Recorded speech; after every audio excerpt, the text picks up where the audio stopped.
시간이 되어서 고대민동 10월 프롬을 시작하도록 하겠습니다. 오늘은 강제징집과 녹화 사업에 대해서 오랫동안 오마이뉴스에 연재하면서 정착해온, 그리고 제노사이드 관점에서 새롭게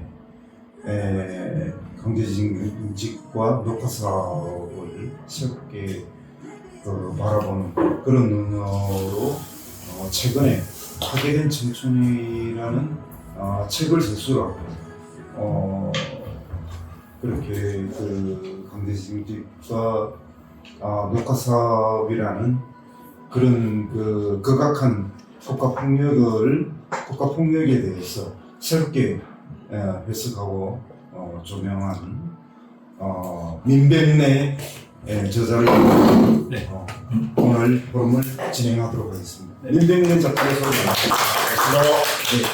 그럼 먼저 민병래 작가께서 이렇게 좀 한 20-30분 먼저 이야기를 해주시고 그리고 질의응답을 통해서 좀 심화된 깊은 토론을 하도록 하겠습니다. 그럼 지금부터 시작하도록 하겠습니다. 네.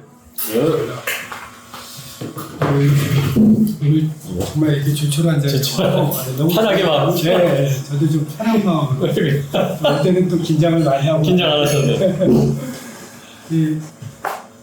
제가 제 자랑을 잠깐 하자면 작년에 제가 임종국상을 받았어요. 임종국상 받았던 게 간도대학살 침묵의 깨라, 그것이 수상도서가 됐고, 이번에는 동아투이 안종필 언론상의 특별상을 받았는데 이 파괴된 청춘이 수상도서가 됐어요. 이게 가만 생각해 보니까 제가 특별하게 잘했다기보다는 사실 우리 역사에서 굉장히 아픈 대목임에도 불구하고 아직 그것이 제대로 조명받지 못했다라고 하는 그 점을 좀 평가를 해준 것 같더라고요. 그래서 이번에 안종필 상을 제가 받게 된 배경을 심사위원들한테 이제 들어봤더니만 바로 그 얘기, 그러니까 이부영 선생이 강력 추천했는데 이부영 선생이 강제징집자와 같이 70년대 강제징집자와 같이 징역을 살았던 적이 있다는 거예요. 그러면서 그 강제징집의 고통이 예사고통이 아니다라고 하는 것들을 이부영 선생이 그때 느꼈던 바가 있고, 그랬다가 마치 이번에 책이 나왔다고 하니까 이 책을 구해서 만나보더라고요. 그래서 책의 어떤 수준 여부는 떠나서라도 이것을 최초로 기록했다라고 하는 점에서 이것은 특별상을 줄만하다. 본상은 MBC가 받은 거고 저는 이제 특별상으로 올라간 거죠. 네. 그래서 저는 이것이 이제 제가 받기는 수상은 제가 했지만 강제징집과 프랑스 강요 공작을 겪었던 사람들에 대한 어떤 위로, 또 앞으로 어떤 더 분투하라고 하는 이런 의미가 실려 있는 상이 아닌가. 그래서 자화자찬 겸 어쨌든 상의 의미 잠깐 얘기를 드렸고요. 그리고 이제 제가 이 책을 쓰게 됐던 그 계기나 배경은 이제 작년 1월에 되게 되는데, 사실 이제 홍계환 선생님도 작가시니까 이제 작업을 하게 됐던 어떤 최초의 계기라고 하는 게 있잖아요. 이걸 쓸까 저걸 쓸까 망설이다가, 그리고 이제 제가 이런저런 책을 좀 쓰다 보니까 저한테 약간 이건 내가 쇼핑하듯이 어쨌든 소재들을 찾아다니는 것이 아닌가라고 하는 그런 일말의 어떤 그런 게 좀 있어요. 그래서 이거 끝나고 다른 거 찾아가고 이거 끝나고 다른 거 찾아가고 이게 맞는 건가, 이런 부분에 대한 고민들이 좀 있었는데, 작년에 그럼에도 불구하고 계기를 마련해 준 건 친구가 계기를 마련해 주세요. 성대80의 서강석. 그러니까 서강석이 이제 82년도 9월에 이제 강제징집되거든요. 강제징집될 때 그때 계기가 뭐였냐면, 그때 이제 서클연합회를 우리가 결성을 했어요. 서클연합회가 결성되는 과정이 사실은 순탄치는 않았죠. 고대도 마찬가지겠지만 우리도 이제 80년 계엄령 이후에 모든 서클들이 언더화되면서 합법 공개 부분에 어떤 기반을 갖기가 어려웠던 이런 상태여서 그때 이제 언더서클에 있던 사람들이 다 오픈으로 진출해서 신규 서클을 만들거나 아니면은 기존 서클들을 인원화하거나 이런 작업들을 했죠. 그래서 82년 당시에 성대의 서클이 42개였는데 그때 우리가 공개 부분에 한 10여 개 정도의 이념 서클들을 마련하게 돼요. 그래서 이것을 기반으로 해서 서클연합회를 결성을 했는데 그때 마침 아시겠지만 고대에서도 겪었던 것처럼 일본 교과서 왜곡 사건이 일어나게 되죠. 그래서 이걸 어떻게든 문제 제기하지 않으면 안 된다라고 해서 그 79학번하고 80학번 내에서 약간의 옥신각신이 있어요. 지금 서클연합 결성되자마자 이 싸움을 나가면 뭐 어떡하란 말이냐. 근데 안 싸울 수는 없지 않나요. 근데 합법 부분에서 뜰 수 있는 게 서클연합밖에 없으니까 너희들이 가. 이렇게 해갖고 이제 서클연합회 상황석 회장이 이제 말해주면 이제 교과서 왜곡 손해 집회를 했다가 서클연합회에서 했구나. 직접 상피해서 한 건데. 바로 지도자하게 되죠. 그래갖고 이제 강제 징집이 돼요. 그래서 성대는 서클연합회에서 우리는 학회가 처음 만들어서 그걸로 투쟁을 했던. 그러니까 그때 우리도 학회 기반이 조금씩 생겼는데 그때는 어쨌든 7구에서 5당을 내려왔던가 8구 서클연합회에서 당에서 떠라 이렇게 해가지고 그래서 서남서희가 이렇게 끌려가게 되고 이제 첫 녹화 공작에 휴가차 나온 거예요. 그래서 이제 저를 만나갖고 이러저러 고민을 하고 얘기하고 돌아갔는데 그때 학내에서 사실 83년도 당시에 이윤성의 죽음이 있었지만 녹화 공작의 전무라고 하는 걸 모르는 상태잖아요. 뭔가 어쨌든 일들은 진행되고 있지만 그 베일 너머에 있던 걸 모르니까 어떻게 대처할지에 대한 학교 내부의 방침 같은 건 없었죠. 그래서 뭐 그냥 그런 정도 힘내라 뭐 이런 정도 얘기를 하고 이제 돌아갔는데 그로부터 40년 지나서 작년 이제 1월에 술자리에서 서운함을 토로를 한 거예요. 자기는 그때 너무나 힘들고 고통스러웠는데 난 굉장히 무덤덤하게 그 문제를 대하더라. 그리고 아울러서 40년 지나서 이 얘기를 꺼내니까 너는 아예 기억도 못한다면 말이 되네. 나한테 그게 너무나 절실한 문제였는데 그러다 보니까 저한테 어떤 훔친 것 같은 그 느낌이 들었어요. 나는 왜 이 절실한 문제를 그렇게 망각하고 있었지? 근데 가만히 생각해보니까 저 자신에게도 강제징집을 바라보는 시선 같은 게 있었더라고요. 어차피 군대 갈 건데 뭐 이런 시선. 그 다음에 아니 83년 당시에 우리 계속해서 시위를 해나가면서 83년 당시에 아시겠지만 성대에서 그때 그 꾸려졌던 시위팀이 한 6, 7개 됐거든요. 대거 나갔던 상황에서 너는 그래도 안전된 공간에 있었지 않냐라고 이렇게 생각을 했던 거였죠. 근데 친구가 그 얘기를 하는 걸 듣고서 그래? 그래서 한번 이제 그때부터 자료를 이제 보기 시작한 거예요. 그 자료를 보니까 내가 강제징집이라고 하는 것에 대해서 얼마나 낭만적으로 생각했는가, 얼마나 나의 시선이 말하자면 지배자의 시선과 똑같다는 거. 어차피 군대 갈 거. 그러면서 이것을 한번 다뤄야 되겠다라고 하는 생각을 갖게 됐어요. 그것이 이제 집회의 계기를 마련해 준 거죠. 그래서 제가 가졌던 최초의 고민, 이거 뭐 쇼핑하듯이 이것저것들을 찾아가는 게 아니냐라고 하는 건데 하나의 맥락은 연결이 되더라고요. 간도 대학살도 그렇고 제가 썼던 송환도 국가 권력으로부터 피해를 받았다는 사람들, 그 아픔을 조명하는 거 보니까 마찬가지 맥락에서 이제 이 문제를 제가 다룰 수 있겠다라고 해갖고 이제 작업을 시작을 했는데 그럼 도대체 이 문제를 어떻게 조명할 건가라고 하는 것들이 좀 막연했어요. 근데 일단 피해자, 오셨는데.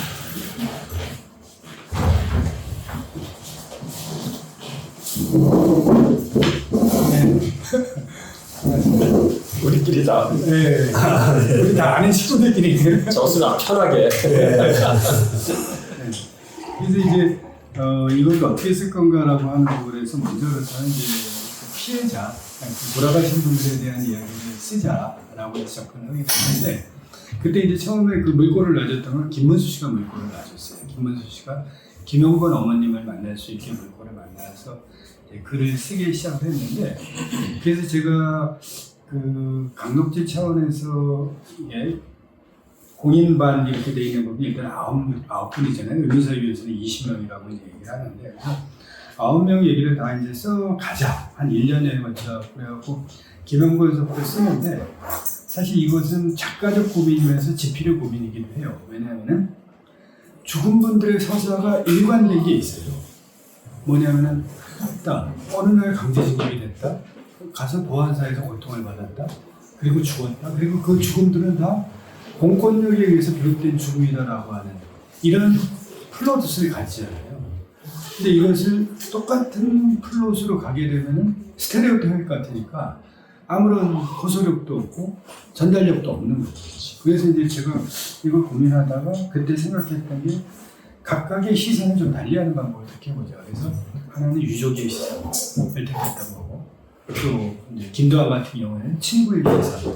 그렇게 해서 어떤 시선의 문제들은 이제 풀어갈 수가 있었는데, 문제가 되는 거는 이제 실명 문제에서 부딪혔어요. 그러니까 홍기현 선생이 부딪혔던 실명의 애로와는 좀 다르게, 여기는 내부에서의 문제지만 저는 보안대장 등등 이런 사람들의 실명을 어떻게 처리할 거냐라고 하는 문제인데, 제가 진화위에서 받았던 자료들은 다 아시겠지만 이름이 숨김표로 처리되어 있잖아요.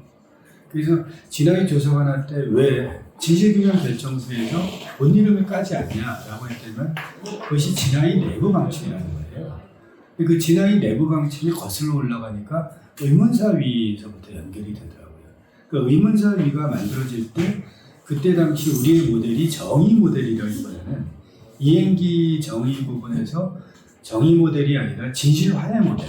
그러니까 진실화해 모델은 처벌의 방점이 있는 게 아니라 일단 사실규명만 하자라고 하는 부분에 의문사위 때에서도 방점이 있었고, 이때 이름의 공개를 했다가 피해자로부터 명예회복 소송을 당해갖고 국가가 1억을 물어줬던 허원근 일병 사건이 이제 그러했다라고 그러더라고요. 그래서 진화이 2기 내부에서의 어떤 분위기라고 하는 것들이 실명은 하면 안 된다. 피해자건 가해자건 이런 분위기들이 있는 거예요. 그래서 저도 이제 이 점이 고민이었죠. 그러면 나는 어떻게 해야 될 거냐 이런 문제에서 고민이었는데 결국 두 가지예요. 하나는 사실적 지에 의한 명예훼손법, 그 다음에 개인정보 두 가지 문제죠. 그러니까 사실적 지에 의한 명예훼손법은 사실이 아님을 적시한 명예훼손뿐만이 아니라 사실적 지에 의한 것도 명예훼손법이 될 수가 있는 거예요. 그래서 이제 이 점에 대해서 고민을 많이 했는데 어쨌든 작가가 이런 부분을 부딪히지 않으면 안 되잖아요. 그래서 오히려 부딪히면 이것이 다시 쟁점화되지 않겠냐라고 해서 헌병대장이가 있지, 보안부대장이가 있지, 이런 사람들의 이름은 다 그대로 공개를 하자라고 생각을 하게 됐던 거고, 그 다음에 이윤성 같은 경우에는 그 가해 수사관들의 이름이 상당히 특정돼 있어요. 뭐 김문대가 있지, 박진숙이가 있지. 그리고 이런 부분들에 대해서는 나중에 소송이 붙더라도 방증 자료를 낼 수 있는 부분이 많이 있겠더라고요. SBS에서 녹화했던 이런 부분도 있고, 그 다음에 친일 인명사전, 식민지 친일 인명사전 만들 때 그분들이 이뤄냈던 업적들이 있더라고요. 식민지 친일 인명사전 만들 때도 그때 유족들로부터 대단히 많은 문제제기가 있었다는 거죠. 제발 우리 인필 떼줘라 라고 하는 읍수가 있었고, 그렇죠. 그 다음에 또 하나는 이거 그대로 발행하면 우리 가만히 있지 않겠다. 그래서 집회금지, 발행금지, 가처분 소송 이런 것들이 계속 되었음에도 불구하고 다 그걸 이겨나갔던 거죠. 그때 이겼던 재판의 승소는 공익적 가치가 있다. 역사적 진실에 입각해 있다라고 하는 이런 부분이어서 이래저래 따져보니까 뭐 소송을 붙는 것도 필요하고 해볼 수 있지 않겠냐라고 해서 사실 제가 7명을 그 기술할 때 고민했던 점은 그 두 가지였어요. 하나는 스테레오타입을 어떻게 넘어설 거냐라고 하는 문제, 그 다음에 이제 명예훼손이라고 하는 문제를 어떻게 극복할 거냐라고 하는 문제. 그래서 일단 7명의 얘기까지를 기록을 했는데 그 최은순하고 이진래 씨는 기록을 못한 거죠. 그분들은 이제 유족하고도 연이 좀 잘 닿지 않는 이런 부분들이 있어. 그래서 부족하지만 7명 얘기는 일단 마무리 짓고 이것을 단행본하자라고 했을 때 이제 좀 전체적으로 약간 입체성이 좀 부족하더라고요. 그러니까 뭐냐면 이 7명의 피해 사실만 가지고는 도대체 강제징집 녹화 공작의 전모가 뭔가 라고 하는 것들이 드러나지는 않겠더라고요. 제가 지난번 썼던 간토대학살 침묵을 깨라라고 하는 책에서도 초점이 맞춰졌던 게 뭐냐면 간토대학살의 진실을 규명하기 위해서 싸워왔던 일본과 한국의 시민운동가와 학자들의 얘기였거든요. 그런데 이제 그 책을 읽은 독자들이 한결같은 얘기가 그래서 간토대학살의 진실은 뭐야? 핵심은 뭐야? 이런 부분에 대한 답이 좀 부족하다라고 하는 그 얘기를 좀 하더라고요. 그래갖고 제가 이제 그거에서 1부와 2부로 나눠서 2부에서는 강제징집과 녹화공작의 어떤 전모를 기술하는 걸로 하자. 이게 수십 년에 걸친 국가범죄였잖아요.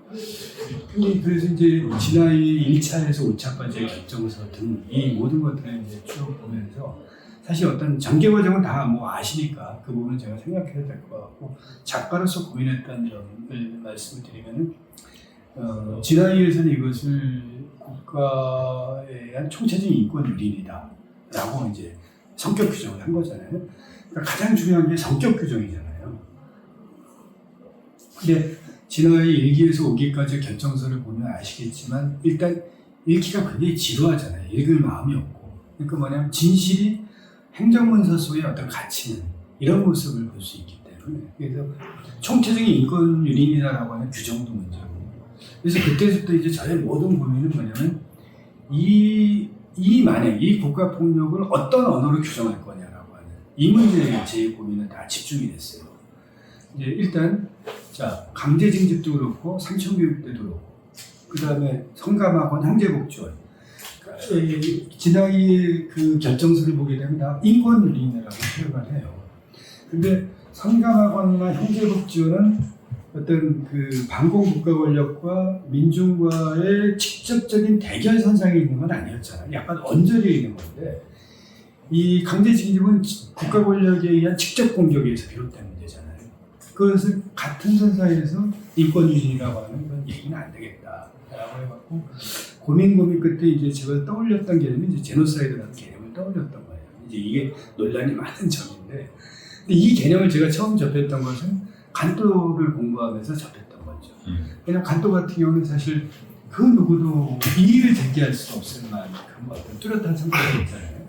일본 제국주의가 지진으로 인해서 비롯된 위기를 넘어서기 위한 희생양으로 조선인을 택했고 그 다음에 히로히토와 야마모토 군베가 계엄령을 내려서 적은 조선인이다 라고 하는 명령을 내려서 군대와 경찰 학살을 주체가 되고 표적 집단은 조선인이라는 인간인 집단 이 표적 집단이 돼 있었던 거예요. 그래서 그거는 제가 볼 때는 이의가 없었던 건데 그럼 이제 과연 이것을 우리한테 가져올 수 있는가라고 하는 문제에서 이 제노사이드를 정의할 때 핵심이 그거거든요. 그 나치의 홀로코스트를 보면서 이 제노사이드 협약이 결정이 되는데 결의안과 협의안이 좀 달라요. 결의안 때는 뭐냐면 정치 집단까지를 포함하는 의미에서 40년의 결의안이 만들어져요. 왜? 나치의 그런 학살이 되풀이되지 않는다라고 하는 정신이 충만했던 때니까. 근데 이것이 협약으로 만들어지는 48년 때는 가장 핵심인 정치 집단을 빠져버려요. 그러니까 거기서는 국가, 종교, 민족, 민족 네 가지 집단만 얘기하고 정치 집단이 빠져버리는 거예요. 정치 집단이 빠진다는 것은 어떤 의미를 가지냐면 스탈린 시기에서의 정치 학살. 왜냐하면 집단 농장을 만드는 과정에서 중농의 저항이 많았잖아요.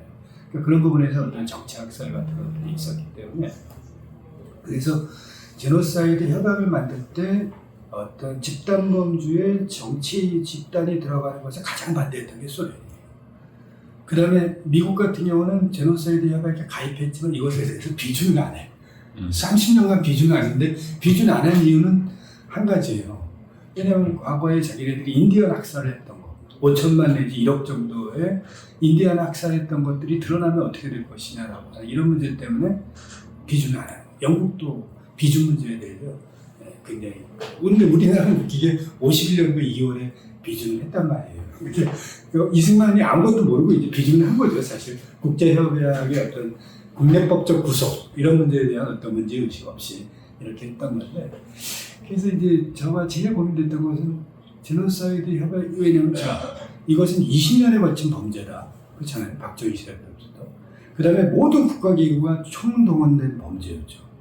이런 범죄가 없잖아요. 이를테면 4.3이나 여순 같은 경우는 주로 특수부대나 군사집단이 약화됐지만 문교부, 병무청 이런 등등 심지어는 대학까지 동원되는 어떤 범죄는 없었잖아요. 그래서 20년에 걸친 범죄다. 그 다음에 또 하나는 모든 정부기구와 민간기구까지 동원된 범죄였다. 그 다음에 이것은 문서로 기록되어 있다. 왜냐하면 제노사이드 부분에서는 의도를 굉장히 중요하게 생각해요. 의도가 있었냐 없었냐라고 하는 입증 문제. 그래서 나치나 7.3일 부대가 가장 먼저 한 게 뭐냐면 문서 소각이잖아요. 근데 이건 문서가 다 그대로 보존되어 있다라고 하는 이런 게 있고, 그다음에 또 하나 이제 피해자의 규모라고 하는 것이 낮게는 600만이지만 이게 그렇다면 우리 3,000명, 5,000명은 적은 것이냐? 결코 그런 건 아니잖아요. 그리고 뭐 서인함이 얘기했던 것은 5,000명일지도 모른다라고 하는 이런 부분이기 때문에, 그리고 제노사이드의 근본 정신에서는 파괴의 범위는 중요한 게 아니라라고 얘기를 해요. 그 집단에 대해서 파괴하려고 하는 의도와 공격이 얼마나 체계적이고 집요하게 이루어졌냐라고 하는 것들을 문제 삼기 때문에, 그래서 저는 이것을 강제징집이라고 하는 것을 제노사이드성 범죄다. 그리고 반인도 범죄다. 반인도 범죄 부분에 대해서는 이론이 있는 거예요. 반인도 범죄의 핵심은 뭐냐면 강제 납치, 강제 실종이랄지 전시 성폭력이랄지 이런 것들은 어떤 반인도 범죄로 보기 때문에 반인도 범죄에 대해서는 이론은 없는데, 이것을 제노사이드성 범죄다라고 할 때는 이론이 많아질 수가 있는 거죠. 왜냐하면 아까 말했던 집단 부분에서 정치 집단 문제, 파괴의 범위 문제. 그래서 제가 이제 택했던 전충안이 버금가는 어떤 어렸다라고 해서 제노사이드의 어떤 버금가는 폭력이었다라고 얘기를 하는데, 그런데 그럼에도 불구하고 두 가지 문제는 여전히 남는 거죠. 협약에 비춰보면 정치 집단은 없기 때문에 이것은 국제법적 정신에 비춰서 이걸 들이대는 것은 맞지 않다라고 하는 문제가 있고, 파괴의 범위가 그럼에도 불구하고 4.3이나 여수에 비춰서는 대단히 적다라고 하는 이런 문제는 있는 거죠. 근데 이걸 이제 제가 좀 이따가 이제 설명을 드리도록 하고, 그래서 이제 제가 이렇게 어떤 성격 규정, 그러니까 문제를 좀 더, 그러니까 사실 국제법적으로 이게 엄밀하게 떨어지냐 안 떨어지냐는 떠나서 이 범죄의 성격을 엄밀하고 예리하게 규정하는 것들이 필요하다. 그래야만 사람들한테 더 공감대를 가지고 이 문제를 재해석할 수 있는 어떤 분위기나 기운들을 만들 수 있지 않겠냐라고 해서 저는 어쨌든 그 언어를 고집을 했어요. 그래서 홍경 선생님도 그렇겠지만 사실 작가가 제일 고민하는 건 자기 언어거든요. 특히 학자들도 고민을 많이 하잖아요. 자기만의 어떤 언어. 이제 뭐 우스갯소리로 뭐 한원구 선생하고 김동수 선생도 자기 언어 갖고 많이 싸운다라고 얘기를 하는데, 어쨌든 그래서 저는 제 책에서 모든 얘기들을 집약한다면 어쨌든 강제징집과 딱지 강요공작이라고 하는 것은 제노사이드에 준한 국가폭력이면서 반인도 범죄다라고 하는 걸로 요약할 수 있겠다라고 하는 거고요. 그 다음에 이제 그 대안 문제, 그럼 도대체 그럼 어떻게 하자는 얘기냐, 그 대안이 뭐냐라고 하는 이 문제가 사실 굉장히 걸려요. 자, 그럼 이렇게 정의한다라고 해서 가해자를 처벌할 수 있냐? 핵심 문제가 공소시효 문제거든요. 그러니까 공소시효 문제라고 하는 것은 법의 안정성, 헌법적 가치 이런 것들하고 공소시효 문제 부분에 대해서는 사실 꼼짝하기가 어렵잖아요. 그래서 이제 저는 이제 어떤 묘수를 찾았다. 이게 뭐 아이디어성 문제는 아닌데, 이건 한번 우리가 얘기를 해보면 51년도에 우리가 제노사이드에 가입을 했거든요. 근데 우리가 이행입법을 안 만들었어요. 그러니까 설령 이게 제노사이드라고 판정된다고 하더라도 예를 들어서 이것을 법률에 붙이면 이것을 형량을 결정해야 되는데 형량이 정리가 안 돼 있는 거죠. 이 범죄는 사형에 처한다, 무기에 처한다 이런 게 없기 때문에. 그래서 사실 모든 국제법은 이행입법이 중요하거든요. 근데 우리가 51년도에 가입했지만 이행입법을 안 만든 거죠. 그래서 이행입법 만드는 운동을 하자. 근데 이것은 설령 강제징집이 아니라고 하더라도 우리나라에서 제노사이드에 대한 이행입법을 만들면, 왜냐하면 제노사이드가 만들어지는 구조적 조건에 세 가지를 얘기하거든요. 하나는 이데올로기적 대립, 그 다음에 기술주의 관료주의, 그리고 그 뿌리에는 반공군사주의 체제가 있잖아요. 우리나라는 언제든지 파쇼로 들어갈 수 있는 가능성이 있는 나라잖아요. 그럼 이 가능성이 있는 나라에서 제일 먼저 일어나는 것은 비무장 민간인 집단에 대한 공격. 그러니까 언제든지 우리나라는 다시 제노사이드가 일어날 수 있는 가능성이 상존하기 때문에, 비록 강제징집과 그대로 대입되지는 않는다고 하더라도 제노사이드 이행입법이 만들어지면 앞으로 우리나라에서 그런 비극이 일어나지 않는 어떤 방파제는 된다. 그리고 그것이 강제징집 피해자가 우리 사회에 기여할 수 있는 하나의 방편이 아니겠냐. 그래서 저는 제노사이드 이행입법 문제를 얘기하는 거고요.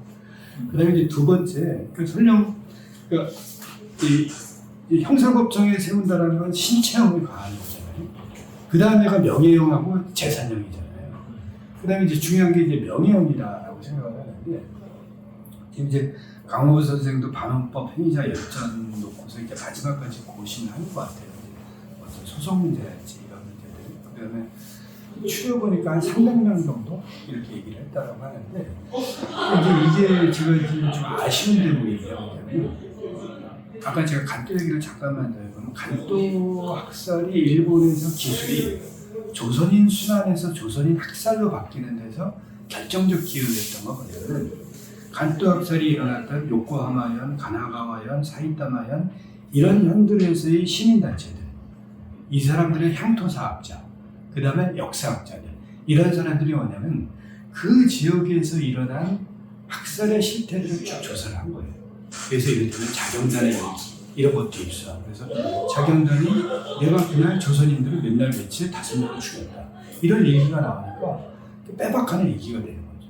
그래서 그걸 시민단체들이 조사보고서를 발표하면서 역사학자들이 그걸 수용을 해요. 그래서 조선인 순환이 아니라 조선인 학살이었다라고 교과서의 기술이 바뀌어요. 80년대에. 근데 이후에 일본이 우경화되면서 다시 이제 지금은 흐지부지 되었는데 그것이 결정적이었어요. 그래서 조선인 순환이 학살로 바뀌고 학살의 주체도 흥분한 자경단이 아니라 군경이었고 정부였고 그다음에 학살을 당한 사람도 수십이 아니라 수백 명, 수천 명이었다라는 걸 바뀌거든요. 그럼 이제 저는 이 생각을 해보는 게 뭐냐면 그 친일 인명사전 만들 때 기준을 어디까지 할 거냐라고 하는 데서 그것이 문점이 됐어요. 마을에 있었던 순사나 면장들은 어떻게 할 거냐. 친일 인명사전에서 이것을 다 받을 수는 없기 때문에 어떤 선에서 짜는 거잖아요. 근데 사실 그 밑에서 악행을 했던 애들은 밑에서도 악행했던 애들이 많은데 그렇다면 저는 지금사 돌아보면 마을 단위의 향토사학에서 이놈들을 기술했어야 된다라고 하는 이 생각을 하는 거거든요. 그러면은 위아래가 맞게 이제 완성이 되는 거죠.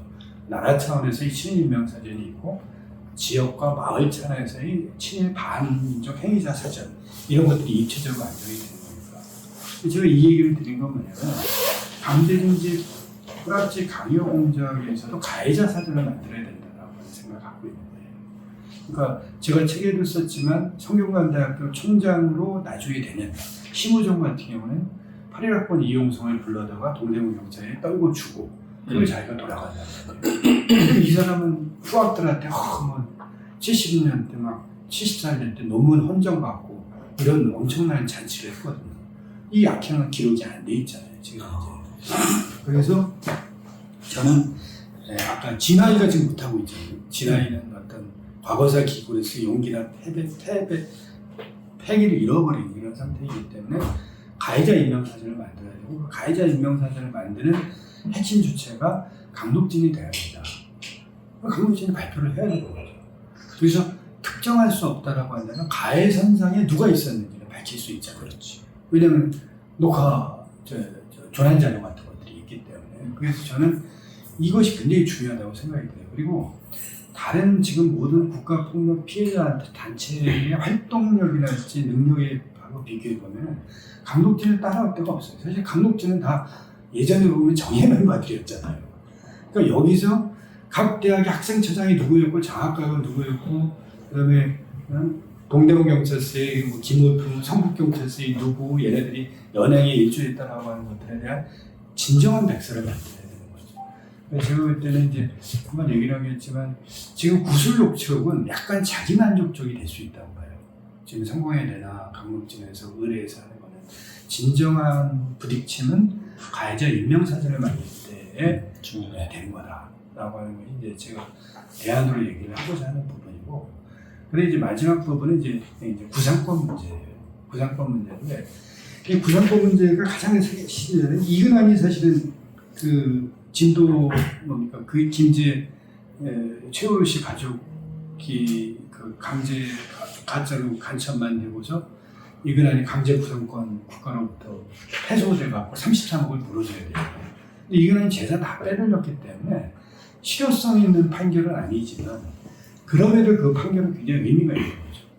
그러니까 사실은 이게 뭐 지금 노란봉투법 만들어졌지만 가장 자본주의적 방식으로 국가폭력 가해자를 단죄할 수 있는 방식이 사실 강제구상권이기 때문에 강제구상권 운동은 입법 운동은 별도로 해야 된다. 이 강제징집을 계기로 해서 만약에 가해자 인명사진을 만들고 가해자 인명사진을 기자회견하는 자리에서 강제 구상법 문제, 제노사이드 입법 문제를 얘기하면 내가 볼 때는 강독진이 자기만의 요구를 얘기하는 것이 아니라 국가폭력 전체 이야기를 하는 그런 목소리이기 때문에 화답이 굉장히 클 수 있겠다 이런 생각을 해봅니다.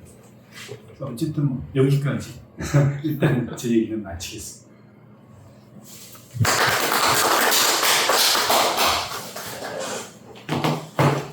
질문이 있으면 질문을 해주세요. 아, 질문이? 네. 얘기 많은데. 대화를 그냥 하라고? 자연스럽게?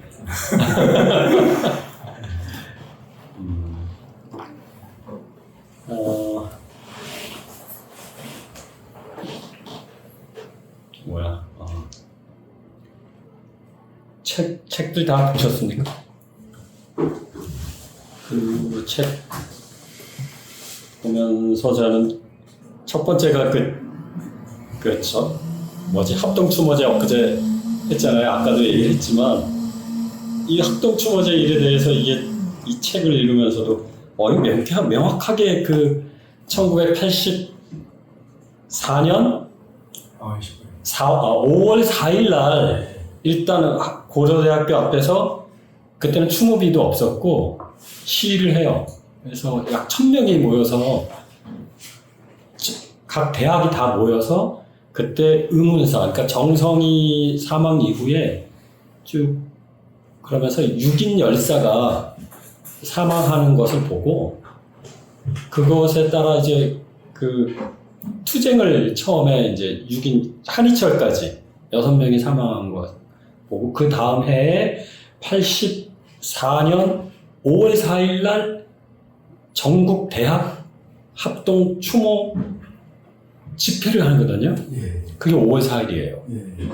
그래서 그 집회해서 제기동 시장까지 그 엄혹한 상황에서 진출하면서 각 대학이 총 결집해서 강제징집 의문사 투쟁을 한 거예요. 그거 지금 여기에도 기억에도 있고 그 투쟁을 하고 난 다음에 그 다음에 85년도에 문무대에 끌려갔던 친구들이 다시 돌아와서 이제 제대하고 왔잖아요. 그래서 이 상황을 그 다음 해에 4월 17일 날 추모비를 세운다고요. 그래서 6인 열사 합동 추모비를 거기서 세우고 그 다음에 그래서 진원비를 거기에 세우기 시작을 하면서부터 강제징집 합동 추모제가 시작된 거예요. 근데 갑자기 이게 10월 달로 합동 추모일이 바뀌니까 나는 역사적인 맥락이 그렇고 그래서 문무대 백구인이 지금도 해마다 이제 걔네들이 그냥 간단하게 하지만 40년 동안 했단 말이에요. 추모일을. 물론 아니 질문이 아까도 그 얘기를 했지만 그래서 이런 일정들에 대해서 확인 질문은 그겁니다.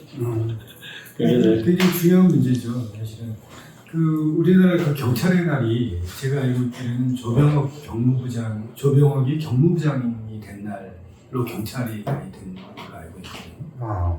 그러니까 그 골때리는 거잖아요. 조병옥이라고 하는 것은 제주 4.3에 가서 김익렬을 날려버리고 그대로 다 초토화시켜라라고 명령을 내렸던 그 사람이 조병옥이잖아요. 그러니까 사실은 반민족적 반통일적인 인사인데 미국에 의해서 경무부장에 임명됐다고 그날을 경찰의 날로 임명한다는 건 말이 안 되죠. 그래서 식민지민족연구소에서는 이제 김구 선생이 경무부장, 임시정부의 경무부장이 된 날로 경찰의 날을 바꿔야 된다. 그 얘기를 하고 있거든요. 네, 그렇죠. 그리고 아까도 얘기했지만 우리나라 10월 1일 국군의 날인 것은 뭐냐면 제2사단이 38선을 돌파한 날, 그걸 국군의 날로 삼고 있는 거잖아요. 그럼 그것에 담겨 있는 것은 뭐냐면 민족 상잔의 비극을 북진 통일로서 승화시킨다는 이런 말도 안 되는 날을 국군의 날로 담고 있는 거니까 오히려 광복군이 승리한 날이랄지 청산리 전투에서 승리한 날이랄지 이런 걸로 해야 역사적 맥락이 있는 것 같은데 이런 기념일 제정이 보면 너무 황당한 게 많은 것 같아요. 근데 이제 저는 양창학 선생의 얘기를 들어보니까 그렇구나. 사실 기자들이 질문할 수 있는 거예요. 왜 오늘 했어요? 합동추모제를? 그러면 뭔가 설명을 해야 되잖아요. 이 날이 사실은 역사적으로 이런 의미가 있었다. 아니면 우리가 확인된 최초의 희생자 정서인가 죽은 날이다. 그 최초의 희생자 정서를 기리해서 우리는 이날 모인다. 이런 기사가 되죠. 그렇죠. 네. 근데 지금 생각해 보니까 날짜에 맥락이 좀 없었다 이런 생각이. 그거로 보면 그 84년 5월 4일, 네. 5월 4일이 최초로 그 6개 대학이 의문사, 군의문사를 당한 6개 대학의 그 자치위가 그 합동위령제를 지난 날. 고대에서 모였던 거잖아요. 그렇죠. 네. 그게 그 80년 이후에 최초의 그 연합제, 한번 자유화 정치 이후에 최초의 연합. 예. 그러면 그 자유화 이후에 최초니까 80년 이후에 최초인 거예요. 제가 또 그렇기 때문에 그 5월 4일도 의미가 있죠. 의미가 큽니다. 뭐 하여튼 그 부분은 다음에 진화위에서 이제 그 강독진에서 뭐 좀 제대로 논의를 했으면 좋겠네요. 예. 이거는 이제 강력진에서 논의를 해야 될 것 같고, 첫 번째 10월 달에 한 거는 11월 달에 했죠. 작년 11월 달에 한 거는 학생의 날이 11월 4일인가 아마 그럴 거예요. 11월 3일. 11월 3일이죠. 그래서 이제 학생 관련 사건이기 때문에 이제 좀 고대에서 4월 달에 하는 행사에 대해서 잘 알지 못하는 상태에서 이런 추모제를 그렇게 했던 것 같고요. 그다음에 많이 1년 전에 내가 강력하게 얘기를 했는데도 안 먹혔으니까 그건 사실과 다르지. 그때 나중에 그렇게 잡았던 것 같고, 이거는 뭐 2차하고는 크게 관련이 없는 것 같고요. 84년 5월 달에 고대에서 집회가 있었고, 5월 셋째 토요일 날 이제 성북교회에서 이제 기독교 그렇죠. 추모 기도회가 있었고, 네, 그런 거는 이제 기도를 통해서 밝혀졌고요. 그다음 그때 6명이 아니고 이제 유동인까지 7명에 대해서 7명을 요청했었죠. 그것도 문서를 통해서 밝혀졌던 거고요.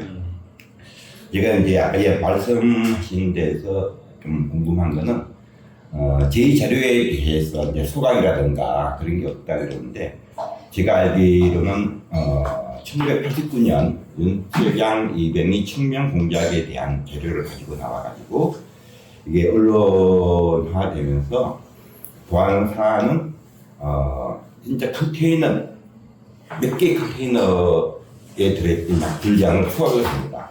수확을 했고, 그것 때문에 이제 군의문사 조사하는 과정에서 누구의 명령으로 그걸 수확했느냐, 그 자료, 그 명령 건자까지 찾으려고 했는데 그거는 찾지를 못했고 그냥 군의문사 자료로만 수확을 했다라는 게 나와 있고요.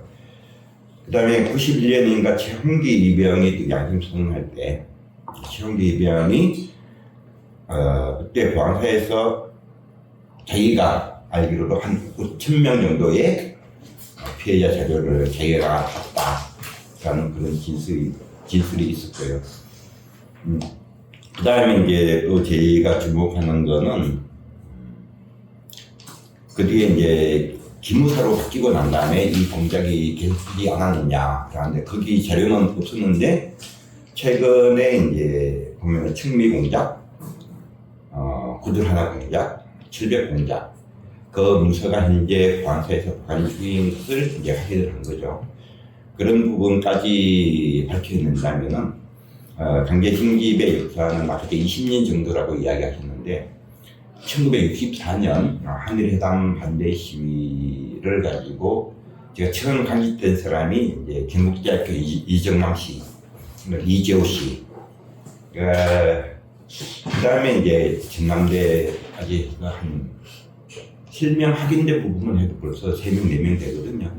김근태 씨가 68년에 이제 강제징집됐고, 그러면 처음 강제 징집된 예정남 씨가 이제 95년 1월 달에 강제 징집됐으니까, 그 다음에 마지막에 이제 수도 공작이 이 청미 공작, 구두하나 공작이 97년도까지 됐으니까, 적어도 33년 이상의 이 공작이 계속됐다는 거죠. 그래서 20년이라는 거는 한 30몇 년으로 좀 수정할 필요가 있지 않나 하는 거고, 재료 수감이 있었다. 고요. 그다음에 이제 성년시효회에 대해서 이제 좀 생각해 보면은 살인죄에 대한 공소시효는 없다고 알고 있거든요. 그러면은 이제 정성희 여사와 김두황 여사는 자살이 아닌 살해됐을 가능성이 이제 아주 높기 때문에 입증에서 자살이 아닐 가능성이 높다. 지금 국방부 문서에서는 사망 원인을 자살로 되어 있죠. 병사, 자살, 사고사, 원인 불명 그렇게 되어 있는데 자살이 아닐 수도 있다라는 게 입증이 되고 문서화되면은 살인 사건으로 고발하면 수사가 재개할 수 있지 않느냐라는 그런 부분은 또 어떻게 논의가 돼야 될지 좀 궁금합니다. 그게 있냐면 아까 잠깐 얘기했듯이 이제 우리나라에서 그 이제 말하는 이행기 정의 모델 이런데 그 이 망각 모델이라는 게 있잖아요. 망각 모델은 다 고백해, 그 묻어줄게 뭐 이런 거잖아요. 근데 우리는 망각 모델 때 그런 건 아니잖아요. 가장 이상적인 건 정의 모델인데 정의 모델이 되려면 혁명 정부가 들어서거나 정말 압도적으로 강력한 개혁 정부가 들어서거나 이게 아니면 이제 정의 모델이 힘든 거죠. 근데 우리나라가 진실과 화해 모델을 택했던 계기가 이제 김대중 대통령이 집권할 때였잖아요. 김대중 대통령이 집권할 때 제가 볼 때는 김대중 대통령이 나름대로 어떤 정치력이 있었다고 보거든요. 왜냐하면 그때 3당 합당, DJP 연합으로 집권했잖아요. 그러니까 내부의 보수 세력을 끌고 있는 상태고 상대방에는 또 한나라당이 있는 이런 상태 속에서 이행기 정의를 세워야 되는 여기서의 어떤 고려지책이라고 하는 게 결국 저는 진실화해 모델이었다고 봐요. 그래서 이 진실화해 모델이라고 하는 것은 의미는 있는데 이 진실화해 모델에서 방점은 뭐냐면 처벌은 없다라고 하는 방점은 사실상 있었던 거죠. 그러다 보니까 이것도 희미하게 약해져서 지금은 진실 규명조차도 아까 얘기했듯이 이름을 복잡 처리하는 문제 이게 사실 가장 대표적인 거거든요. 이름조차 밝히지 않으면 진실 규명도 없는 이런 문제가 되기 때문에 그 다음에 이제 또 하나 문제는 뭐냐면 제가 이제 진실화의 그 조사관들 중에서 나름대로 차이는 있겠습니다만 진실화의위가 지금 관료화되고 사무화되는 것이 이제 가장 큰 문제죠. 그러니까 예를 들면 아까 그 문제 이름 밝히는 문제 사자 명예훼손 문제랄지 개인정보보호법 문제는 뭐냐면 진화위 위원장이 돌파를 해줘야 돼요. 그러니까 2기의 첫 위원장이 정근식이었잖아요. 이런 양반들이 돌파해서 모든 조사관들이요 나를 믿고 따라와라. 이렇게 되면 조사관들은 나름대로 할 의지가 있는 거거든요. 그래서 지금 이제 최봉원 선생님도 얘기했지만 진화위 3기 출범되는 걸 그냥 넉넉히 보는 것이 아니라 누굴 진화위 위원장으로 앉힐 거냐라고 하는 문제. 이 부분에서 우리 강독진의 의지, 전민동의 의지 이런 게 굉장히 중요하다고 봐요. 그렇지 않으면 이게 어떤 재판이 될 수가 있고 요즘 또 재미있는 게 뭐냐면 요즘 시민단체에 그렇게 활동하겠다고 오는 사람들이 많대요. 왜? 여기서 경력 가지고 진화이 응모를 하겠다는 거죠. 그럼 되잖아요. 그러니까 이거를 직장화돼 버리면 안 되는 거예요. 공무원 돈벌이 시켜주는 거야. 네. 그래서 제가 볼 때는 이것을 입법사항으로만 볼 것이 아니라 진화의 부분에 대해서 계속 대중적인 압력이 가해야만이 진실 화해 모델에서도 그래도 레포트 쪽으로 올라가지 안 그러면 화해 모델 쪽으로 가고 그다음에 김강도이나 뭐 이런 애들 이러면 완전히 악역이 나버리는 거죠. 진화이 2기에 보니까 거의 직장 개념화 되어버리는 돼버렸죠. 네, 그게 조사관에서는 그 시민단체 출신들이 거의 없고 거의 뭐 그런 거를 보면 참 그런 부분이 3기에서 어떻게 좀 더 개선시킬 수 있을까 상당한 고민입니다. 그러니까 그때 그 1기 의문사일 때 박내군 씨가 들어갔잖아요. 박내군 씨가 들어가고 그때 시민단체 거버넌스들이 있어서 들어갔는데 그때 처음에는 이제 안기부에서 파견된 애들도 있고 등등 그래갖고 이제 서로 이렇게 굉장히 대립되는 분위기 이런 게 있었는데 가장 문제가 되는 게 뭐냐면 결재권 문제하고 행정 문제가 개입되다 보니까 모든 부서가 빠꾸가 됐다는 거예요. 이렇게 하면 결제가 안 난다라고 하면서 의문사위에서 민간 쪽에서 들어갔던 사람들의 힘이 쪼그라들고 주도권은 행정이 쥐는 이런 양상이 되었다라고 당시 사람들은 그 기억을 하더라고요. 그래서 이 문제를 또 어떻게 우리가 넘어설 건가라고 하는데 그래 이거 보면서 또 그 진실규명 결정문이 42년 만에 그러니까 한희철, 김두한, 김용권 그다음 또 한 명이 누구지?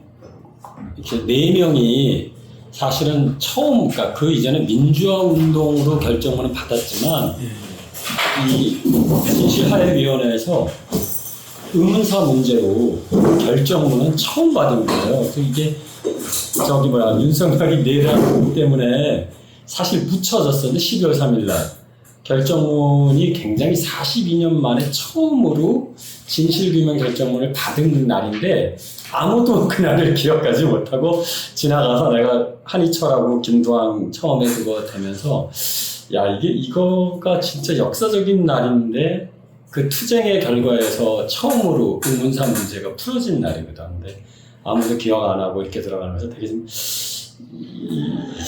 좀 가슴이 그때는 되게 그랬어요. 그래서 사실은 이 4명에 대한 책을 다 쓰셨잖아요. 그래서 그 기록들을 남겨주셔서 되게 고맙게 생각하고 그래서 내가 그 다음에 이제 이번에 국정감사 때 그 4가지를 요청을 했어요. 신정훈 위원장한테 이거 국정감사 해야 된다. 그래서 첫 번째가 4명 그 진실규명 받았으니 이것에 대해서 국가가 대통령이 직접 사과를 하거나 이 의문사로 처음 사망한 것이 확정되었으니 이거 지금 뭔가 국방부 장관이 하던 하여간 누군가가 그것에 대한 뭐라 그러지? 단어가 안 떠오르는 이것에 대한 그 결과에 대한 사과, 공식적 사과를 해야 된다라고 계속 주장을 하는데 안 되고 있어요. 그리고 그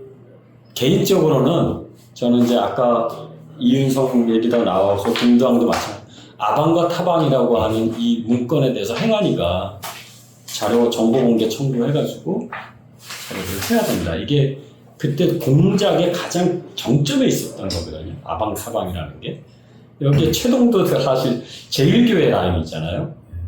김영수, 최동, 김두한 이게 딱 그 성대의 그 거라서 이 아방과 타방에 대한 진실 규명을 위해서 정보 공개 청구를 위해서 국정감사에다 이거를 제출했어요. 그리고 녹화 공작 그 5인방 얘네들 이름까지 내가 다 검명을 해서 이거를 이번 국정감사에서 과거사 국정감사에서 해라 요청을 했는데 결과가 안 나오네요. 그래서 이것에 대해서 지금 의견을 확인해보고 싶어서.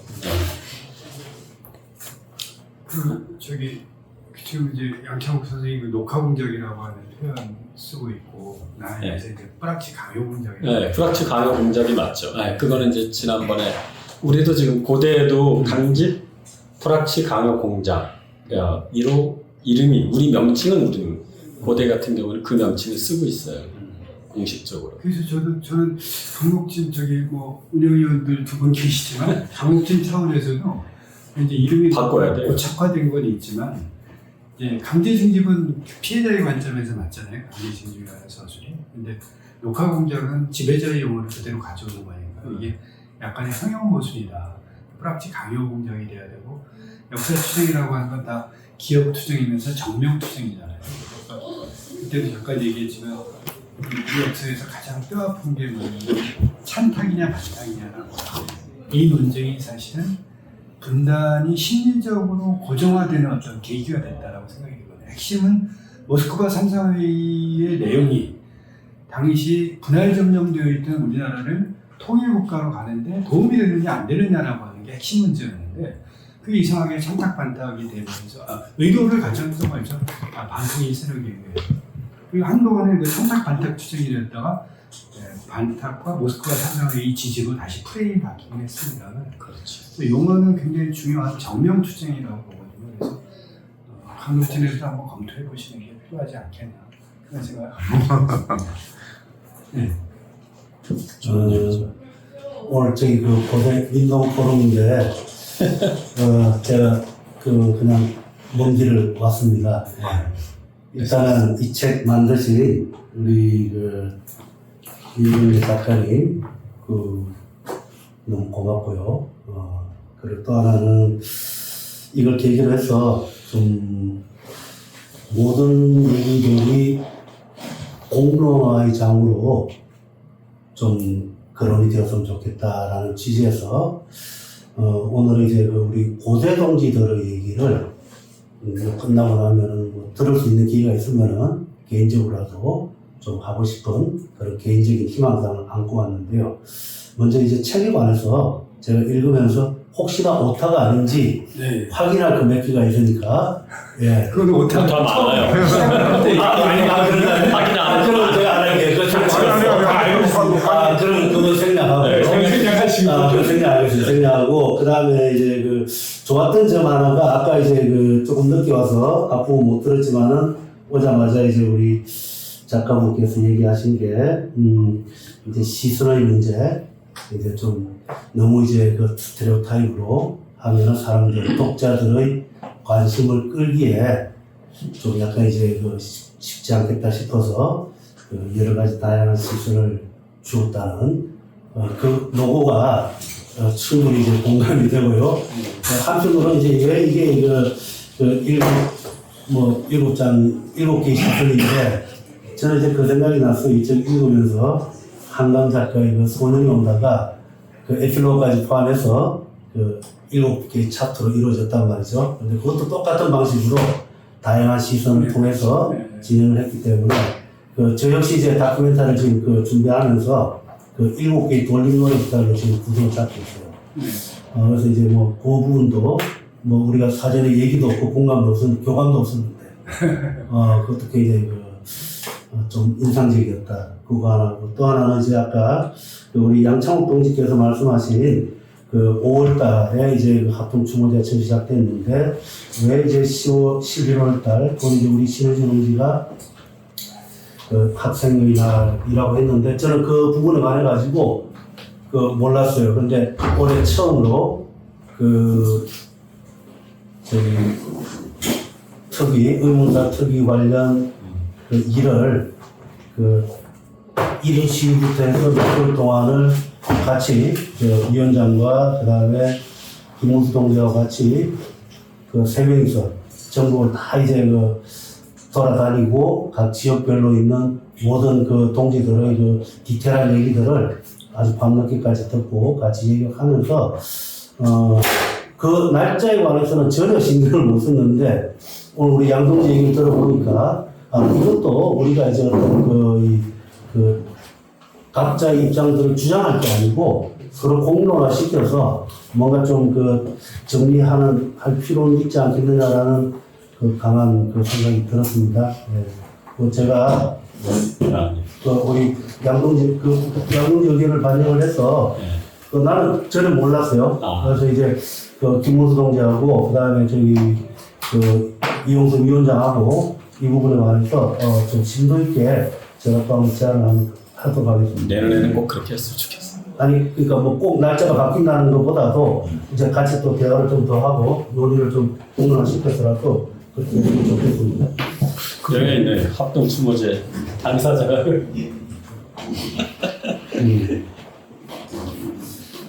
그리고 요 참고될까 해서 제가 이제 우리 복사를 한번 되어왔는데 김준혁 더불어민주당 의원이 국회의원이 8월 22일자로 대표 발의한 반인권적 국가범죄의 공소시효 등에 관한 특례 법안이 있습니다. 근데 여기 보면 이제 우리가 다 빠지게 돼 있어요.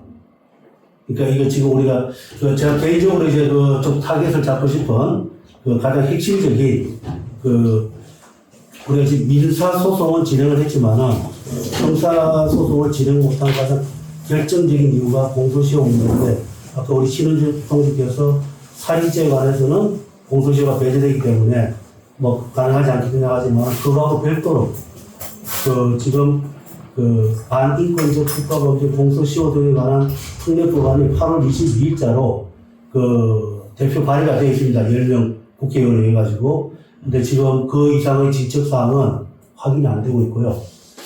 그래서 이런 부분에 있어서 우리가 그 보니까 이제 그 한 줄만 넣으면 되는데 그 한 줄을 못 넣게 하는 건지 아니면 관심이 없는 건지 이 부분이 굉장히 제가 요 몇 달 동안에 자료 조사하고 연구하면서도 굉장히 이 중요한 문제인데 이게 지금 정리가 안 되고 있거나 딱 한 줄도 아니고 단어 몇 개만 넣으면 되거든요. 뭐냐면은 중상의 사망이 아니고 중대한 신체적, 정신적 위해 또는 사망. 이걸로 요 부분만 바꿔버리면은 우리 강직 피해자들이 형사처벌할 수 있는 가장 법적인 근거가 마련되는데 내부적으로 논의가 안 되어서 이걸 주장을 못한 건지 아니면 이걸 의도적으로 이제 빼야 되는 어떤 의도가 있는 건지 이 부분은 제가 오면서도 아주 깊이 있게 한번 많이 고민을 하고 어디에 정책을 동지를 가지고 공론화시켜서 한번 논의하면 어떨까라는 생각이 듭니다. 이게 어디 개정안? 누구 개정안? 김준혁 의원. 김준혁. 근데 이게 아까 신희주 선생님도 얘기했는데 이 살인죄에 관한 공소시효 문제 이게 뭐냐면 살인죄에 관한 공소시효를 배제한다라고 하는 건 과거에 살인죄에 대해서 30년 이런 공소시효가 있었는데 이 공소시효를 이제 앞으로 없애겠다라고 하는 의미란 말이에요. 그러니까 우리가 지금 문제 삼는 건 뭐냐면 소급 적용이 가능하냐라고 하는 문제예요. 근데 지금 김준혁 거기에도 그렇고 이 살인죄 문제에 대해서 그렇고 법이 만들어진 이후에 소급 적용이라고 하는 건 다 배제가 되어 있는 거거든요. 우리는 소급 적용이 되어야만이 과거의 가해자들, 80년에 일어났던 40년 전의 사건들을 처벌할 수 있는 문제가 되는 건데 소급 적용 문제는 쉽지가 않은 거죠. 그러니까 98년도에 로마 협정이 만들어지고 2002년도에 국제형사재판소가 만들어졌거든요. 국제형사재판소에서 관할하는 범죄가 4가지예요. 전쟁 범죄, 반인민 범죄, 제노사이드, 평화에 관한 범죄. 근데 이 국제형사재판소가 추방하면서 앞으로 이 4가지 범죄에 대해서는 영원히 처벌할 수 있다라는 건데 단 소급 적용을 하지 않는다라는 게 국제형사재판소에서도 확인됐다는 생각이에요. 왜냐하면 그렇게 될 때 과거의 모든 제국주의 범죄라고 하는 것들이 다 드러날 수밖에 없잖아요. 아까 얘기했듯이 미국에서 인디언이 1억 명 이상 죽었다라고 하는 것이 모두가 인정하는 통계잖아요. 그 다음에 영국이 오세아니아에서 했던 학살들. 그렇기 때문에 그 당시 국제형사재판소가 추궁할 때 그 정도 선에서 타협을 했던 거죠. 근데 지금 이제 공소시효 배제 문제하고 소급 적용 문제하고는 다른 문제니까. 공소시효가 앞으로 배제된다라고 하는 건 환영할 만한 일이고 그건 가능하다고 보는데 소급 적용 부분에서 우리 막혀 있는 거예요. 그래서 저는 아까 소급 적용 문제 부분에서 하나의 돌파구가 제노사이드 이행입법을 하게 되면 왜 우리가 51년도에 가입을 했기 때문에 그러면 어떤 법적 다툼의 여지는 있지 않겠냐.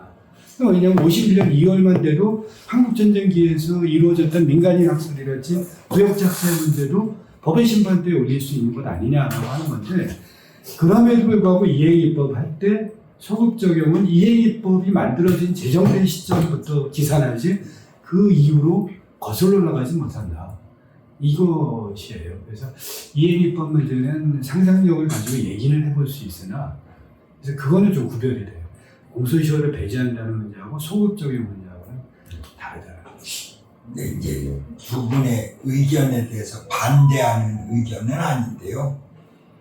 모든 사법제도, 경찰, 검사, 판사, 법률은 그 시대의 주체의 상식으로 결정되어집니다. 주체의 상식으로. 즉 그래서 대부분의 사법적 판단들이 대략 20-30년의 지체 현상을 보이는 거죠. 즉 오늘날 직위원위가 함부로 저게 날뛰는 것은 20년 전에 그 시대 신자유주의 센 놈 중심의 사법제도의 상식이 오늘 관철되고 있는 거라고 생각하거든요.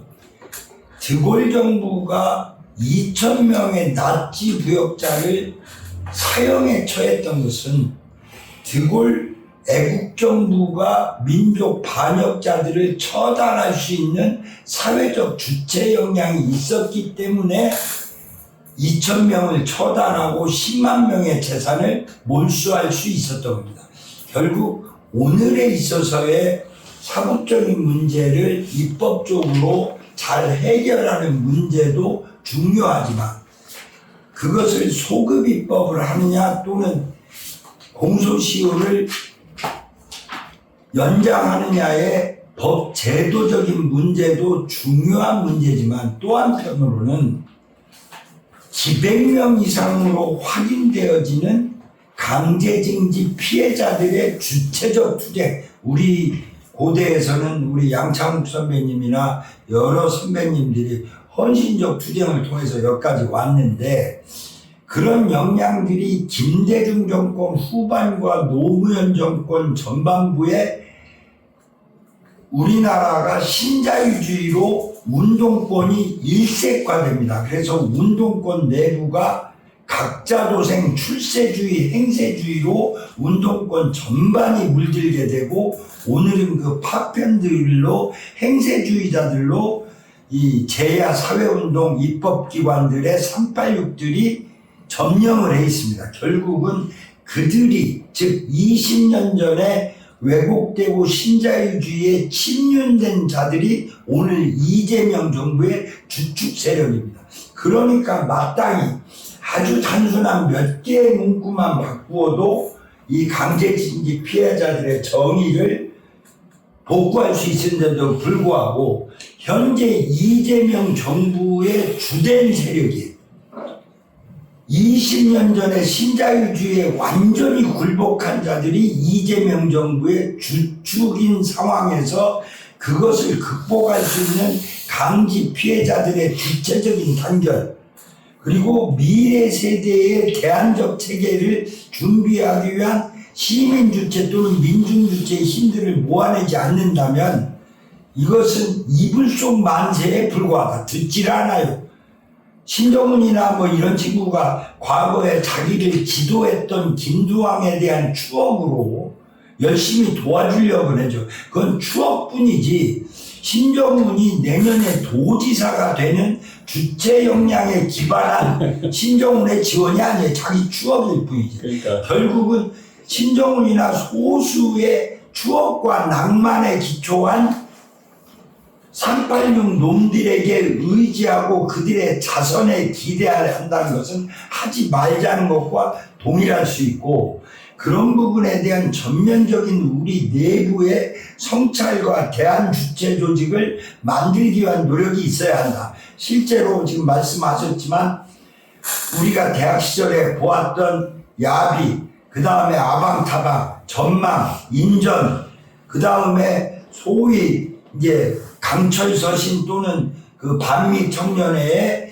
조국의 편지, 뭐 그 뒤에 이제 산호명의 비밀 문건 이후에 소련이 패망한 뒤로 그런 문건들이 사라지고 주체 형성과 관련된 특히나 벵가드 전위운동은 89년 소련 이후에 93년 이후에 사실상 완전 해체가 됩니다. 93년 이후로. 그리고 전 대중적 진보 운동권 놈들이 100% 투항하기 시작한 게 김대중 정권 말기와 노무현 정권 초기에 100% 신자유주의에 투항하고 지금에 이르렀는데 이 부분에 대해서 새롭게 성찰하고 제노사이드의 눈에 대한 인간적 회복에 대한 실천 주체들을 조직하지 않는다면 강제징집, 뿌락치, 강요 사업에 대한 새로운 대안은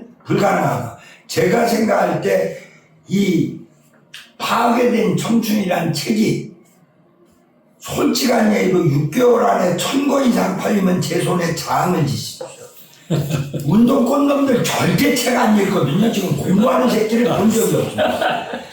운동권 책 중에 지금 최대로 많이 팔려야 200권, 300권 상당히 찍는데 처음 팔렸는데요. 뭐 어마무시한 성대가 많이 미뤄졌겠죠. 성대가 하여튼 뭐 대단한데 요새 이제 사회과학 서적들이 1500권 찍었는데요. 어마무시한 겁니다. 오늘 마감해 재판. 보니까 921권 나왔어요. 어마무시한 겁니다. 근래 사회과학 엄청납니다. 하면 책자에서 대기록을 세운 겁니다. 물론 이제 성대민동의 그 단결된 힘과 그 투쟁력으로 그게 가능했을 수 있다고는 생각하지만 어쨌거나 과거에는 어지간한 사회과학 서적 책 내면 2000권은 대학가 서점에서 기본으로 팔려나가고 뭐 들어라 역사 같은 경우는 그냥 정말 기반부가 팔렸잖아요. 뭐 이게 대중교양 서적으로 한길사가 돈 번 게 그 뭐죠 해방전후사 인식 가지고 돈 오지게 벌었는데 그러니까 밥 먹으면서 얘기하시네요. 똑같은 말 하겠습니다. 어쨌거나 주체 준비 없이는 새롭게 보는 것이 추억과 낭만의 회고에 그칠 수 있다라는 개인적인 의견을 말씀드리면서 가름하겠습니다. 요 말에 조금 덧붙이면 그 지금 수사권, 조사권 강화와 압세권에 대해서 사실은 추모연대와 같이 지금 국가 폭력에 대해서 계속 개정투쟁을 하고 있는데 돌파가 안 돼요. 이게 사실 신정훈 의원 여기는 별 실록이 없고 고대 김성애 의원이 이걸 사실 지금 주춤거리고 있거든요. 이거 한 줄 넣으면 되는데 이걸 안 해. 그래서 사실 개정안 저게 통과가 돼야 조사권이 강화가 돼야 얘네들 불러서 뭘 압력을 넣을 수가 있는데 이걸 그래서 요렇게 해서 하시면 되지 않나요? 뭐 이런 식이야. 그래서 이거 돌파가 안 되네. 아까 그 말이 야 이게 이 친구들이 요걸 못 넘어가더라고. 그러니까 그 뭐라 그러지? 그러니까 이건 개혁입법으로 보지는 이걸 근데 이제 강록진이 이것에 대한 개정에 대한 의지가 별로 없어요. 그냥 신청만 좀 늘려서 소송해가지고 하는 것만 있지. 아니면 법 제정하는 거에만 절로 가 있는. 법 제정 전에 우리가 투쟁하는 거를 해야 되는데 그걸 안 해. 그래서 나는 가급적이면 강록진이 너무 느슨하다. 나는 그런 주의를. 그래서 이거 좀 마음에 안 들어요. 안 되면 김정의 의미가 있어요. 앞에 가서 이 개새끼야 네가 운동권 출신이냐고 내가 몇 번을 해도 면담을 제가 대신 욕하겠습니다. 몇 번을 면담을 넣었는데 이게 돌파가 안 되더라고요. 그래서 내가 야 되게 모든 입법 과정에 그 민주당도 주안점이 그게 국힘을 시민단체와 결합해가지고 입법을 통과시키려고 하는 게 아니고 대부분 국힘과 합의된 사항으로 가려고 하기 때문에 모든 입법 과정이 입법이 다 그게 전부 다 이 조사권 이런 부분도 강화시키려면 시민단체 목소리로 가지고 가야 되는데 안 내키는 거야. 민주당이 국힘하고 합의하려고 하니까 안 되는 거지. 그래서 15명 이제 150명 넘으니까 난 니들 중심으로 해가지고 그냥 하면 되는데 그걸 안 하려고 그러더라고요. 양동지 나 100% 공감하는 게 제가 개인적으로 이제 10월 달에 처음으로 강록진 운영위원회 처음으로 참석했어요. 그러니까 서울대 대표 운영위원으로 처음 참석하고 나 충격을 받았어요. 지금 도대체 뭘 하고 있나 이 사람들은 몇 년 동안. 그러니까 그 얘기 들어봤던 그 모든 것들이 이거 생각보다 심각하다. 그래서 이번에 10월 25일 날 합동 추모제에 일단 전정하고 여기서 이제 지난번에 우리 민 작가님 만났을 때 이 기세를 몰아서 기세라는 표현을 썼단 말이죠. 그렇죠. 굉장히 좋았던 그 단어가 생각이 들고 이 기세를 몰아서 그 다음에 해야 될 게 이제 3기 진압위 관련해서 우리 목소리를 분명하게 내야 되는데 그렇죠. 이걸 내는 방법이 논의가 돼야 되는데 지금 쓸데없이 저기 그 올라오는 내용들이 그 뭐 일일 주점 그다음에 또 일주점만 들어갔겠어. 그다음에 또 저기 그 민가협 그 저기 행사 참여하는 거 물론 필요하죠. 근데 우선순위라는 게 있는데 지금 우리 역량을 그런데 뭐 필요하면 이제 그 충분히 그런데도 이제 뭐 참여하고 이제 대표성도 하고 이제 공감하고 연대하는 거 다 좋은데 그 3기 진화위 쪽으로 우리 역량을 총 직결해서 그렇지. 뭔가 이제 그 성과를 내야 될 시기고 굉장히 좋은 타이밍이 왔다.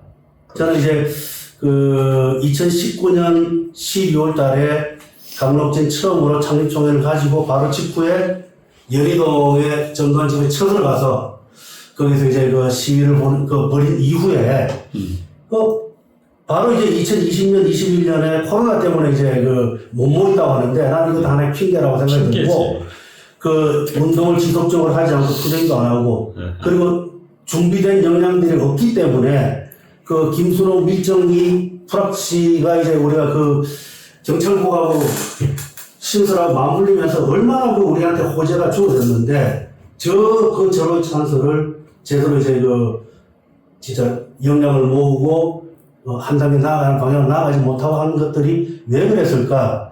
그래서 이제 제가 10월달 운영위원회에서도 그 강력하게 이제 어필을 했지만은 11월달 그 강록진 운영위원회에서도 굉장히 강력하게 어필해서 그 지금 해야 될 일이 지금 그 의무사 그러니까 우리가 지금 위원회가 강록진 위원회가 3개의 위원회가 구성되어 있지 않습니까? 하나는 그 의무사 특위 그 큰 행사를 일단 무사히 잘 치렀고 그 다음에 특별법 관련해 가지고 특위가 있어요.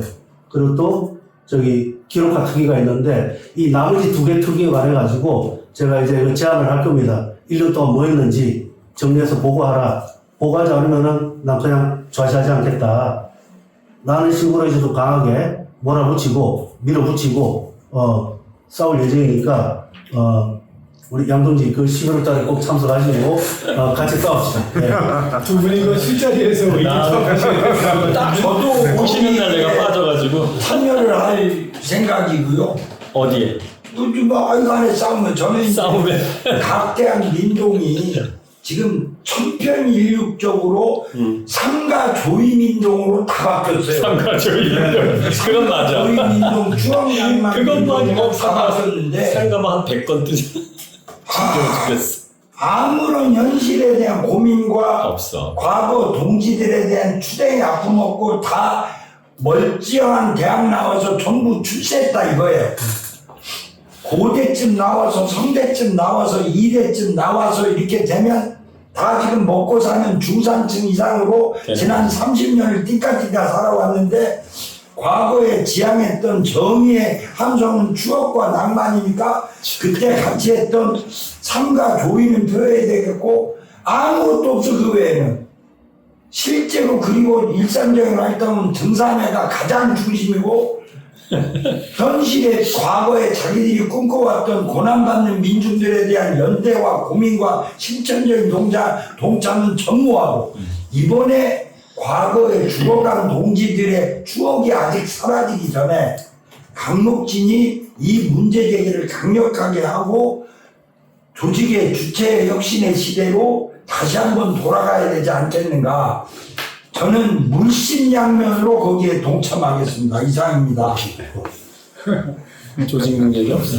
그러면 이제 어떻게 마무리 할까요? 제가 지금 마무리 지금 아까 이제 사실 그게 이 과거사법을 개혁입법으로 다뤄야 되는데 그러니까 지금 검찰 문제는 돌파를 하잖아요. 그러면 이걸 개혁입법으로 보지도 않기 때문에 이게 뜻이 여야 합의로 보는 이런 문제인데 사실 이게 보면은 그 4월 혁명 이후에도 민주당이 주저하잖아요. 그러니까 통일 세력이 일어나고 그다음에 민간인 학살, 전국 각지에 유족회들이 일어나게 되면서 움츠려들고 민주당이 오히려 공공법을 먼저 제안하고 이런 상황이었는데 지금 이제 민주당의 일정 정도 그런 모습 이런 걸 확인할 수 있기 때문에 사실 이게 청원으로 해결하는 문제는 그건적으로 아닌 것 같아요. 이거 과거사법이 개혁입법이 되게끔 힘이 이제 실려야 되는 문제인데 그래서 그 점이 중요하다고 보고 저는 이제 오늘 얘기 마무리 지면서 제가 좀 하고 싶은 얘기 좀 드리고 11월 19일 날 국회 발표에서도 좀 이 얘기를 해보려고 했는데 제 얘기를 좀 진전시켜서 아까 그 제노사이드 문제를 얘기했는데 저는 이제 이 책 강제징집 문제를 계기로 해서 그 제노사이드의 관점에서 우리 역사를 좀 재해석해보는 게 필요하지 않겠나라고 생각이 드는데 최우근 교수 같은 경우는 제노사이드로서 사상과 여순을 인정을 해요. 근데 이제 성공회대 강성현 교수 같은 경우는 이제 이런 문제의식을 갖고 있죠. 그러면 보도연맹이랄지 한국전쟁 전후한 과정에서의 민간인 학살이나 부역자 학살을 어떻게 볼 거냐, 죽음의 위기를 둘 수 있냐라고 하는 문제의식에서 강성현 교수는 한 발 더 나아가서 단독정부 수립과 한국전쟁 전후한 시기를 하나의 제노사이드 시기로 보고 각각의 사건들을 국면 내지는 에피소드로 보자라고 하는 그런 얘기를 해요. 그런데 그럼 이제 저도 그 강성현 교수의 얘기를 들으면서 제 문제의식도 하나 해결되는 게 있었는데 아까 파괴의 범위가 문제됐잖아요. 강제징집은 다른 거에 비해서 불과 5천 명 죽은 사람도 얼마 안 되고 그런데 전두환 집권 시기, 전두환의 군사반란과 내란 시기에 보면은 광주 학살이 있었고 강제징집이 있었고 삼천교육대가 있었잖아요. 그럼 전두환 군사반란과 내란 시기에 일어난 제2 제노사이드의 국면에서 각각의 사건으로 위치 지으면 설명이 되는 거죠. 그리고 이것을 더 소급해서 올라가게 되면은 일제화를 어떻게 볼 거냐라고 하는 문제도 있어요. 그러니까 일제화는 사실 가장 전형적인 제노사이드거든요. 45년을 거쳐서 우리 민족을 철저하게 파괴했던 거잖아요. 그런데 이 얘기가 사실 어떻게 보면 뜬금없는 어린 얘기도 있을 수 있는데 한번 이런 질문 한번 해볼까요? 저도 저 자신한테 했던 질문인데 우리가 친일 인명사전이 있는데 우리한테 제노사이드적인 압제를 가했던 일본 놈들에 대한 열전이나 인명사전은 없잖아요. 그러니까 예를 들어서 아까 제가 간도 대학살을 얘기했는데 야마모토 곤베가 당시 수상으로서 조선인 학살을 명령 내린 사람이거든요. 근데 우리 네이버 지식백과사전이랄지 아니면 제미나이랄지 챗GPT에 검색을 해보면 야마모토 곤베가 일본의 정치가 러일 전쟁의 승리를 이끌었던 정치가 표현되어 있거든요. 굉장히 문제 아니에요. 내가 볼 때 이거는 우리가 그것을 디지털 자료를 못했다. 일본의 총독, 정무총관, 경무총관, 그 다음에 조선군 주차사령관들 이들의 악행이 다 기록돼서 일본의 제노사이드 범죄 사전으로 만들어졌어야 되는데 우리 그걸 못했던 거죠. 친일 인명사전 다만 만족했던 거니까. 그래서 이제 저같이 다시 우리 역사를 제노사이드 관점에서 재해석을 하게 되면 수많은 역사적 과제들이 우리한테 밀려오는 거죠. 아, 우리가 무엇을 놓쳤다라고 하는 거죠.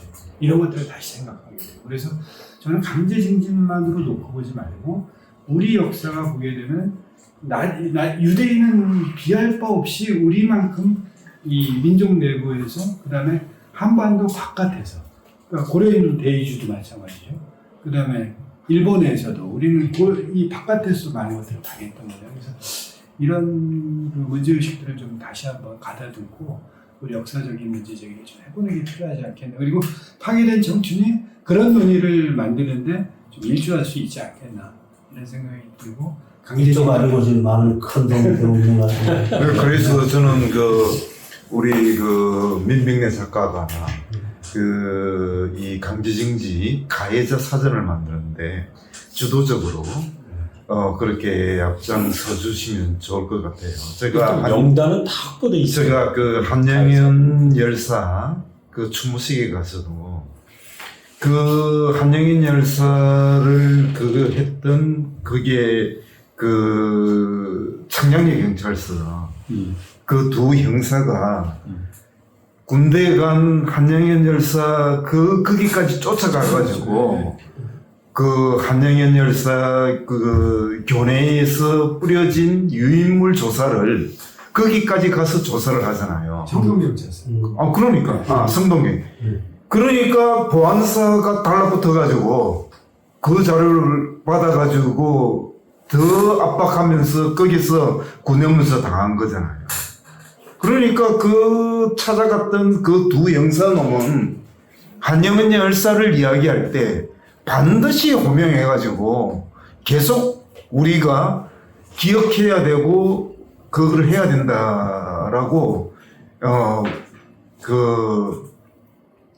그런 것처럼 우리가 김두왕 열사를 성북시에서 강제 징집시켰던 그 형사놈들은 계속 우리가 불러줘야 되는 거예요.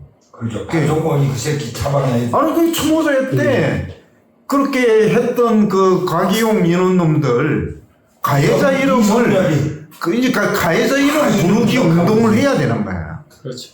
예.